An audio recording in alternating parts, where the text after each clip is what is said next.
Breathe that in.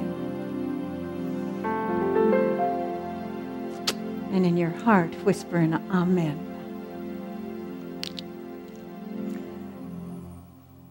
I do love Aloha Sundays. One, I get to see if I can bring my Hawaiian language up a little. Every Aloha Sunday, we turn to the resource of Olelo no Eau, a compilation of Hawaiian wisdom sayings compiled by Dr. Mary Kavenapukui. And we choose a saying and explore how it connects to our unity principles and how we can draw wisdom from the rich culture in which we live here in the islands. Today's proverb is Aloha Maino, Aloha Aku, Okahuhu, Kamea e Ola Ole Ai. Right. No, you got it. You got it, right? Of course you did. But let me help just a little. When love is given, love should be returned. Reciprocal energy. Remember, I talk often about the circle of God's energy moving in whatever the form of expression. What we give out comes back, and what we experience, we are invited to send back forth into our experience. Anger is the thing that gives no life. Not just anger, but all of the testy emotions that we can feel as humans.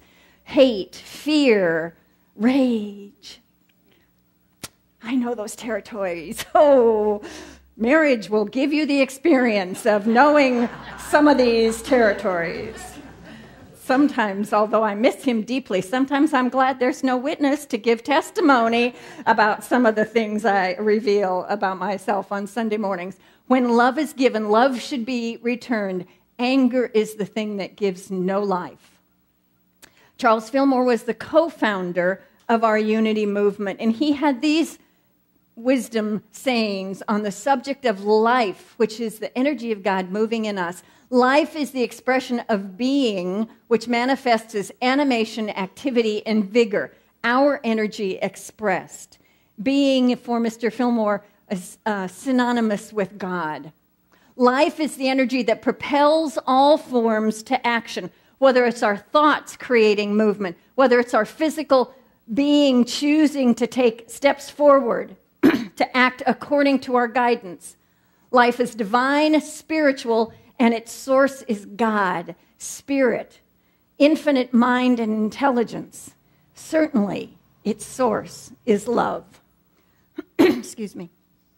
Mr. Fillmore also said that peace and harmony are the focalizing ideas that chord with the divine nature of love. I love his language sometimes. And when they are associated in mind, there is no limit to our power. There is no limit to what we have in us as potential. There is no limit to the capacity of our ability to stretch into our expression and experience of God. So focalizing is, a focal point, a bringing to clarity, a getting clear, of alignment, of agreement with.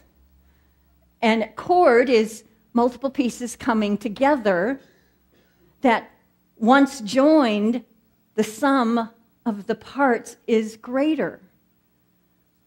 Alignment and synergy forms when we bring various parts of ourselves together as a whole. Let me see if I can give you an illustration. Mr. Fillmore talks about peace and then harmony. And when you combine that with love, what you have is the synergy of a chord. An angelic one, as a matter of fact. Thank you, Alethea. When we are in the synergy of peace, harmony, and love, there is nothing we cannot accomplish. There is nothing we cannot step into the space of. There is nothing that we cannot be fully present for, with wisdom, with clarity, with guidance, with compassion, with love. We've begun a journey last week with the prayer of St. Francis. Lord, make me an instrument of thy peace. The next line that relates to our proverb this week is, where there is hatred, let me sow love. Where there are those testy human emotions in me or in others, let me call forth the presence of love. Let me find that energy to guide my thinking, to guide my acting, my speaking, my presence. Even if I'm quiet, can I hold the spirit and the power of love in the midst of whatever situation I stand in? When we can hold the power of love, we are corded with our divine nature. We are in agreement with the God of our being. And when we align multiple capacities, we strengthen and multiply and amplify the expression of who we are. And yet we can come into that expression with peace and harmony as our escorts. The Buddha said, hatred does not cease by hatred, but only by love. This is the eternal rule. Now, how many of you had an example this last week of, facing into something in that testy emotional arena of we humans? And how quickly did you just come right back with more of the same? Yeah. Breathe. Remember who I am. That's my call to myself in those moments. When I get triggered, when I get hooked, when somebody tells me something I'm not agree with and I'm not about to agree with them, can I just breathe into the space of release of that thinking? Because if I meet the issue with the same energy, I will not likely have a successful resolution. Wayne Dyer said, I can be right. Oh, that's a territory I used to really love. My husband would testify about that. Or I can be at peace. I can be right, or righteous, or I can be and bring peace. My choice. How will I show up? How can I draw the cord of the energies of peace, harmony, and love into the circumstance I stand in this moment? Martin Luther King perhaps drew on the wisdom of the Buddha for his wisdom on the same thought expressed this way. Darkness cannot drive out darkness. Only light can do that. Hate cannot drive out hate. Only love can do that. Only love can make the shift from the painful place we are to the space opening place we'd like to be. The space where agreement and accommodation exist. The space where change and transformation exist. The space where expansive energy exists, both individually, in an office setting, in a community setting. Whatever the space is, there is nothing we cannot shift for the good with the power of love in us. It is always in us. Every single moment, this presence of God, light, and love are who we are. We do readily have the capacity. You don't have to raise your hand. I will be the proxy. We readily have the capacity to cover that love over in our spiritual amnesia.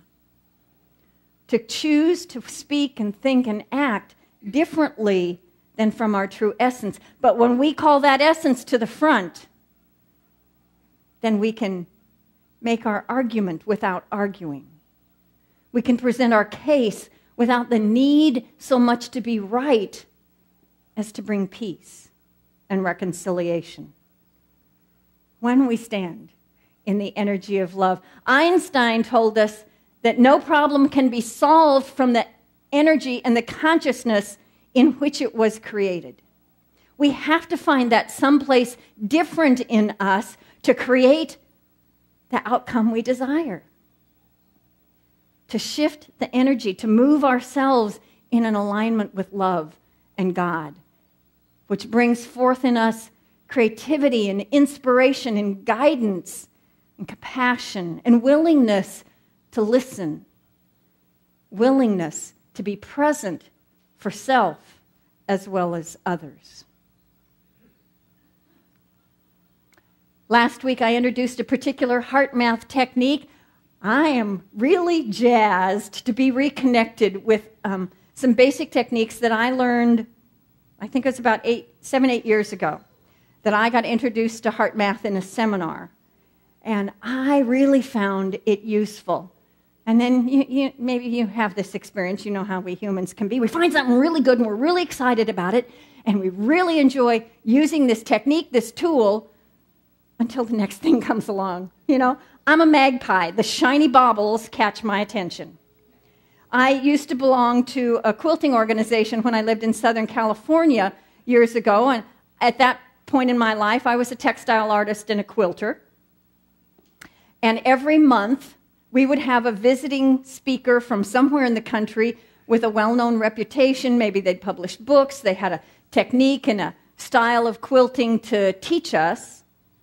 And so I came to know I had 1 month to get a project finished, because next month I'd be in the next workshop and enchanted by the next new technique or quilt style or stack of fabrics or whatever. So I shifted from making bed-size quilts, because those never got finished in a month in my life, to lap quilts or baby blankets, interpreting the technique, or better still, art-to-wear clothing that I designed with the particular... I could finish those things. The little ones I could get done. The big stuff, somewhere in Washington, there's a box of UFOs waiting for me to decide what I'm going to do about it. Unfinished objects, UFOs. So when I was reconnected with this, I had that, oh, I'm all jazzed about that experience all over again. So I thought I'd bring us another technique, because in the time to come, we have big work to do in this community. The arrival of Nicholas Griffin is an entry point into something that wants to be brought to birth with all of our wisdom, intelligence, and love and compassion engaged in that process. All of us working together in a way that leads this community forward into the light of our new future, holding on only to that which serves us as a foundation from which we can birth a new reality in this community. So if I'm a speaker, you may hear something about heart math from me kind of regularly as an invitation to add to your spiritual toolbox, because this technique is essentially a form of centering prayer, a focal point to bring our attention to and to shift the energy from the stuff out there that's going on that wants to put us in the place of righteousness, but allows us to hold the energy of peace within and for all of us, so that our energies can be collaborative as we move forward. So quick coherence is like the short, do it now, grasp it quick, training wheels, get her done, do it now, Nike philosophy kind of technique in this whole arena of heart math. It's a very simple, quick process. 3 steps. Focus on your heart. Imagine you're breathing through your heart. And then center in some, delicious heart feeling. When we bring ourselves to our heart focus, it's just bringing our mind's awareness to this space in our physical being. Whether you imagine it is your physical heart muscle, or you imagine it is a small ball of golden light that floats, right about just above your solar plexus. Just whatever is an image that brings you to the centering place of your being. Because in heart math, what they understand is this energy of our heart, when we connect it powerfully in alignment in that chorded experience, when we bring our mind and our heart and an experience of joy together as a chord, then we amplify the power of our heart, the power of love, the power of God within us. Heart focus, just your intention. And then the next step is breathing as if through your heart. Just normal breathing, but imagining that it is coming in through this heart space to your lungs, and the exhalation is leaving lungs through your heart space. Just that simple repetition. You can visualize that in your mind's eye and make it so. I can actually feel that experience. For me, I do center mostly in this heart organ because it is the biochemical and biological seat of who I am, and I am really connected to this idea that this also is the seat of God's energy in me. It is, after all, the motor of the life I express. So I can connect with that very well. Just breathing, however that imagining comes to you, breathing in through the heart and out through the heart. That creates that alignment between the energy of your mind, your brain, and your heart. And that alignment is an expansive expression of your energy field. And the third step is then to select in your memory a feeling, a heart-centered experience that brings you great joy. Sometimes when I find an image, it just feels like bubbles popping up and flowing over me. It's so ticklishly delicious. A sweet experience that brings a smile to your face and lifts you into a new space. That's all you have to accomplish. This can happen in less than a minute. So there you are, sitting in a conference with your boss, and it's not going the way you'd like. Maybe it's a conversation at the dinner table with your spouse or, I don't know, your teenager. And you can feel that tension, that need to be right coming up in you. Connect in your heart space. Breathe in and out through your heart. And find that sweet experience in your memory that takes you to the place of joy or gratitude. And when you do that, you become fully present to all of your capacities, especially your divine capacities. Because whoever had an argument in anger and frustration and fear that ever worked out well? Your brain will not engage when you are in anger. Not fully. I'm here to testify, not usefully in me. And so I invite you to experience centering in your heart, breathing in your heart, feeling something delicious to give you a sensation of joy, to move you into the place of fully equipped to express yourself with clarity and with love and compassion. The prayer of St. Francis, where there is hatred, where there is dissension, where there is anything other than peace, let me sow love. Let me come with the presence and intention of this energy from my heart, which is the seat of God. Let me come with a pure intention to be adding to the experience, not damaging to the experience. Even in our disagreement, we can come from this energy and we will get much further, much faster. The Buddha said, it is better to travel well than to arrive. But we humans like the destination. We like the goal out in front of us. We like the thing we want to accomplish. We want to know what the end of the story is. And the spiritual journey is all about the process of the travel, of making our way in alignment with the truth of our being. We make it there with more health at the far end of the journey. We make it there certainly with more peace in ourself at the far end of the journey when we intend to travel well. Quick coherence is simply another tool in your kit, in your suitcase for traveling well. I invite you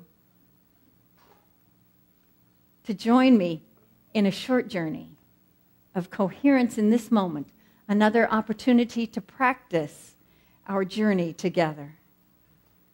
So take a breath with me and put your attention on your heart space. Feel it as the center of life moving through you. And then imagine that your breath is going in through your heart space and out through your heart space. That muscle of the engine of your life is also the filter of the air you take in and the energy that leaves from your body with each exhalation. Just those mere steps bring you into a space of the ability to connect your heart and your mind as one. And now, to truly anchor that experience of cording, of alignment, bring that memory, a sweet memory, into your consciousness and hold it as an image in your mind. Be present to it with all your senses. Hopefully it brings a smile to your face, a feeling of lightness in your being. Hold that vision, that memory now, as we come to God in the silence.